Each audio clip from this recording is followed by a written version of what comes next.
Assalamualaikum warahmatullahi wabarakatuh. Perkenalkan, nama saya Ada Asyifarsia dengan NIM 20240510310104 kelas 3A. Saya akan mempresentasikan tugas kimia medisinal terkait aspek fisikokimia obat. Yang pertama, pendahuluan.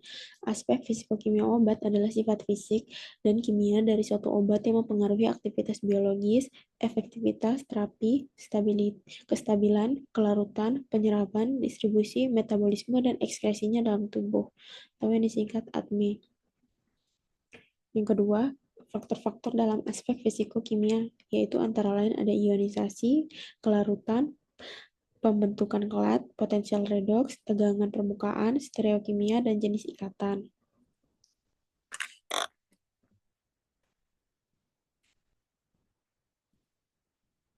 Selanjutnya ada ionisasi. Ionisasi adalah proses pelepasan atau penerimaan ion H+ oleh molekul obat yang bersifat asam atau basa. Bentuk terionisasi cenderung larut dalam air, itu disebut hidrofilik. Sedangkan bentuk tidak terionisasi atau lebih mudah menembus membran sel karena memiliki banyak lemak disebut lipofilik. Konsep penerapan ionisasi terbagi menjadi dua. Yang pertama, obat yang aktif dalam bentuk tidak terionisasi, dan yang kedua, obat yang aktif dalam bentuk ion.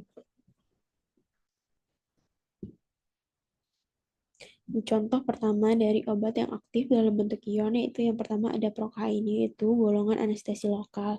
Sifatnya bersifat basa lemah dengan pKa 8,9. Di jaringan normal pH-nya 7,4. Nah, sebagian besar prokain itu dalam berbentuk trionisasi atau BH+. Bentuk ion inilah yang menutup saluran Na+ pada membran saraf, menghentikan impuls nyeri. Namun, untuk menembus membran saraf, obat prokain ini perlu untuk berubah bentuk menjadi tidak terionisasi. Nanti lalu di dalam sel kembali menjadi ionisasi aktif.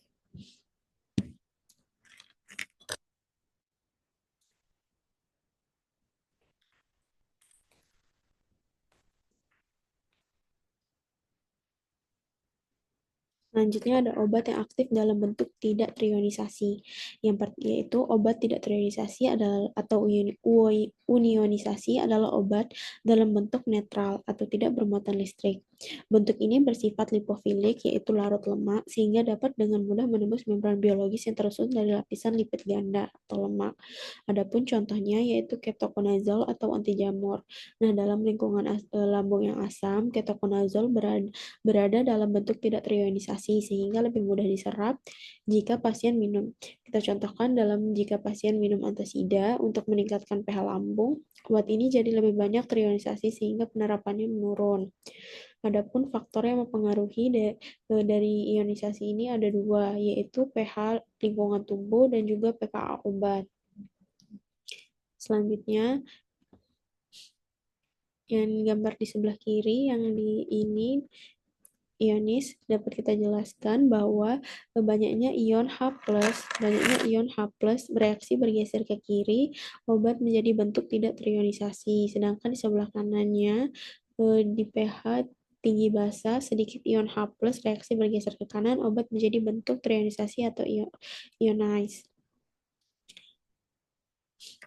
Di sini adalah satu perhitungan untuk asam lemah dan basa lemah. Yang di bawah ini adalah hubungan perubahan pH dengan aktivitas biologi senyawa yang bersifat asam dan basa lemah. Yang dapat disimpulkan bahwa semakin kecil pH, maka semakin kecil aktivitas biologisnya. Selanjutnya ada kelarutan. Kelarutan adalah kemampuan suatu zat seperti obat untuk larut dalam pelarut tertentu, misalnya air, lemak, atau alkohol, hingga membentuk larutan homogen. Yang pertama ada larutan hidrofilik, yaitu larutan yang mudah larut dalam cairan tubuh, cepat diserap, tapi cepat juga dikeluarkan. Contohnya ada vitamin C dan parastamol. Nah, yang kedua ada larut lemak atau lipofilik, yaitu mudah menembus membran sel, diserapnya lambat, dan efeknya lebih lama. Contohnya ada vitamin A dan diazepam. Jadi dapat kita simpulkan bahwa keseimbangan antara larutan air dan lemak sangat penting agar obat dapat bekerja dalam tubuh secara optimal.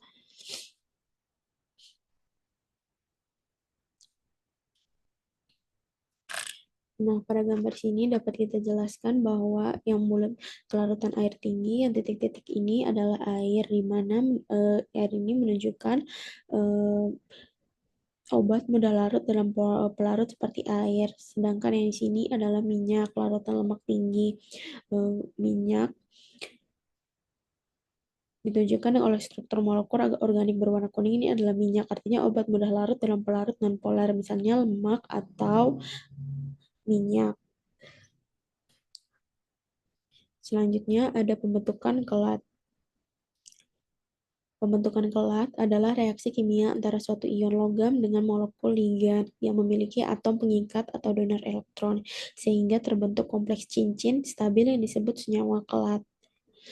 Nah, ion logam berperan sebagai penerima pasangan elektron disebut dengan akseptor. Sedangkan ligan biasanya berasal dari obat, asam amino, atau senyawa organik berperan sebagai pemberi pasangan elektron atau donor. Manfaatnya menstabilkan obat atau ion logam, misalnya agar obat tidak terurai atau teroksidasi, baik itu oleh oksigen ataupun radikal bebas.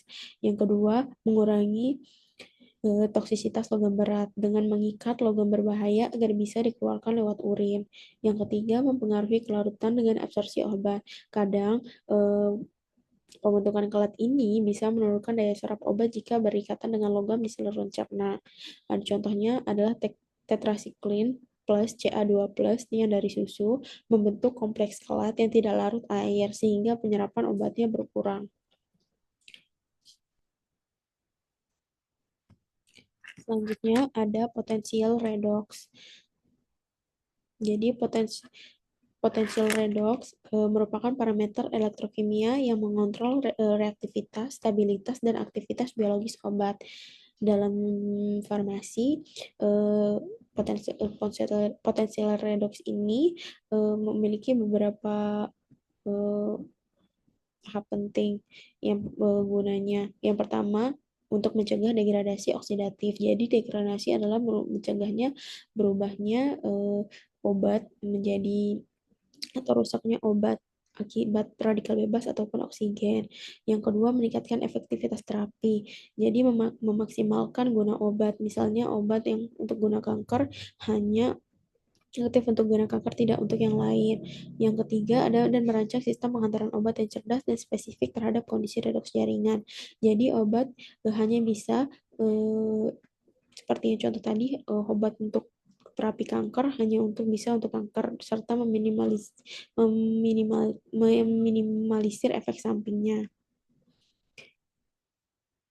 Dapat dilihat pada gambar ini, contohnya ada vitamin C atau asam askorbat. Mekanisme redoksnya teroksidasi menjadi dehidroaskorbat. Implikasinya sebagai antioksidan alami. Yang kedua ada dextrobisin, reduksi membentuk radikal bebas. Implikasi sebagai anti kanker.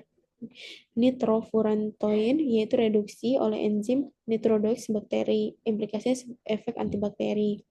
Yang keempat ada paraquat. Reaksi redoks menghasilkan ROS. Implikasinya toksisitas sel. Selanjutnya ada tegangan permukaan. Tegangan permukaan adalah gaya yang terjadi di permukaan cairan akibat adanya gaya tarik-menarik antar molekul kohesi yang tidak seimbang.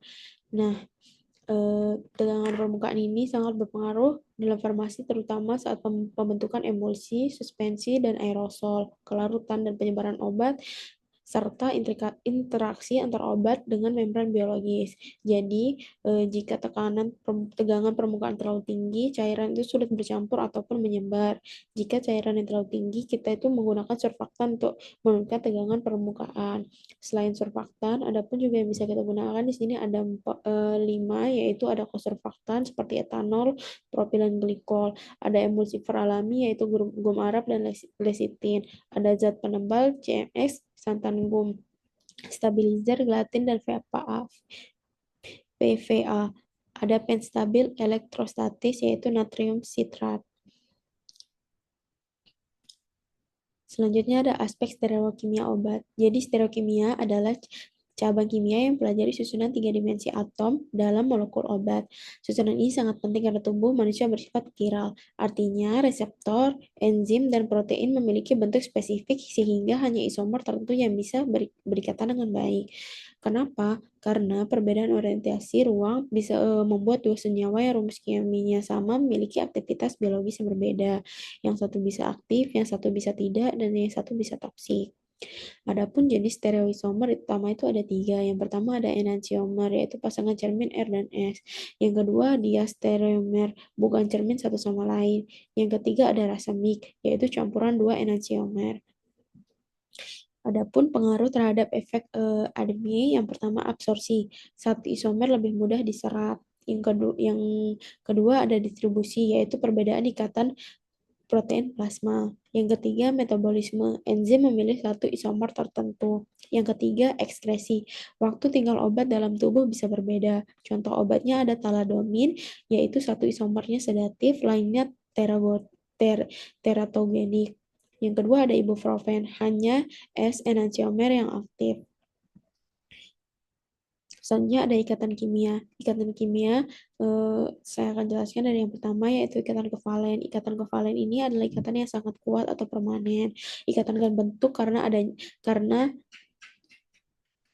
berbagai pasangan elektron antar atom. Pengaruh terhadap absorpsi yaitu karena ikatan yang kuat dan permanen, obat yang berkaitan dengan kovalen dengan target biasanya tidak mudah lepas atau diserap ulang. Contohnya ada aspirin yang membentuk ikatan kovalen dengan enzim COX.